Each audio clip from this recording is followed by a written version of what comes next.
This is Nicole Reyhle coming to you from ASD Market Week, and joining me today is Terry Hawkins, the founder of Progress Retail. Welcome. Thank you. So Terry, you are an expert in educating retailers, and for 29 years now, your company Progress Retail has done that. Can you share some insight on how small retailers and specifically can strengthen their education in their store, their employee management, their overall experience in bringing retail to life? Yeah, well, I think the great thing about smaller retailers is that, well, the downside, first of all, is that they don't have access to really powerful education. And of course, it costs a lot of money for them to do live training. Right. And live training only lasts for a certain period of time. It's not very scalable.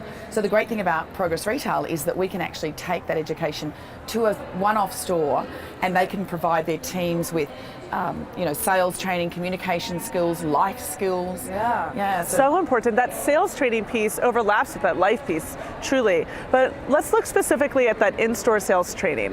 What does that look like when you share your expert insight for retailers to learn from?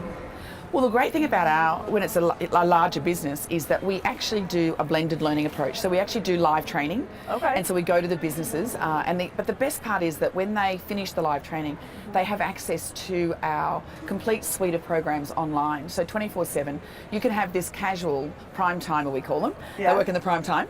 But you can have a casual worker working 4 hours a week who has access to a deep dive into selling skills, or into, how do I deal with rejection? How do I deal with my, the sales process? Or the manager, how do I coach my team? How do I speak to them on their own temperament rather than, how I think that they should be spoken to? So. Well, that's so fantastic, because there's so many touch points when it comes to retailers, from the entrance of welcoming a customer into the store to actually communicating with a customer who might be more timid to want to say hello than a customer who's very outgoing. So I imagine you guys are giving them a variety of things to learn from. Yeah, well, we have a number of core programs, so we call those our major programs. Mm-hmm. And so of course that covers selling. Mm-hmm. And selling is 3 parts for us. It's not just the sales process. Right. It's about the communication side and empathy, and not from the empathy of, I can understand how you feel. Yeah. It's very much about, do I really get that other human being? Yeah. And do I really care about influencing that human being's life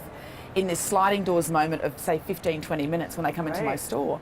So when you're paying these retailers, $10, $11, $12 an hour, I go, give them a bigger reason for getting out of bed. And if that reason can be that I get to influence another human being's life, then they do put the energy behind it. Right. And so we cover that first. We give them really dynamic strategies on how to change their brain when it comes to, we call it in the pit, the pit of misery, and then how to flip that with Flipman, so they get, that's a life skill I can take with them anywhere. And then from there, of course, another major program is our coach program, which is for managers.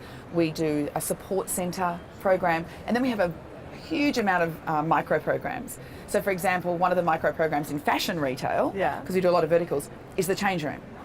And the change room is the most expensive real estate in the store, and yet we don't know how to actually work it. And it should be where it's a certified elite salesperson who gets to work the change room, but they don't how to answer the phone. So we've got all these micro programs as well. So, that education piece for me, the brain just gets fired up when we're learning something new. And I'm sure, I don't know about your previous experiences going into retail, but so often they look like they're dead from the neck up, don't they? It's like, or they're happy and hopeless. It's interesting, because it sounds as if you're trying to help retailers, and I know you are. You're not trying, you're doing it, and you've been doing it for a long, long time here. Create memorable experiences at every touch point along the way, because like you mentioned, the dressing room, it is the most expensive piece of real estate in a fashion-oriented store, and yet it's often the most dismissed one as well when it comes to merchandising or in that in-store communication. So you're delivering opportunities for retailers to really strengthen every touch point. Absolutely. Yeah. And the best part too is that our platform allows them to communicate with each other. So we have the learning management system, of course, which houses all of the learning opportunities. But then we also have this opportunity for them to tag each other in a post and say, hey, I noticed you at the change room, whatever. They can create their own programs. Very cool. They can, like if they're here at this amazing conference, they can video themselves and post it up onto their platform so their team can see it. They can push documents to their staff. So it's not just a place for learning, it's also a place for community.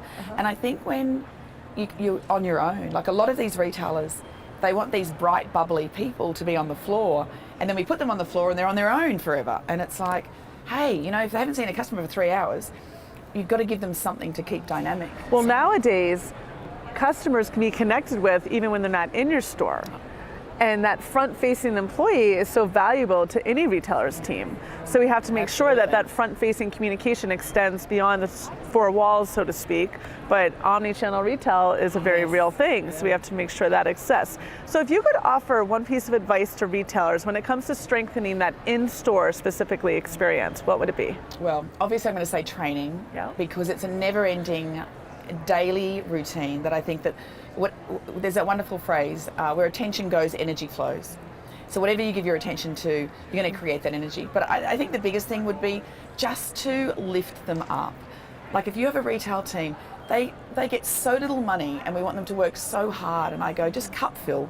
You know, tell them how great they are. Tell them, notice them when they're serving a customer beautifully. And if you are the front line, just know that you get the chance to actually influence another human being's life in such a positive way. And even if they treat you badly, they don't know any better. So just love on them anyway. Right, that's their choice in how they react.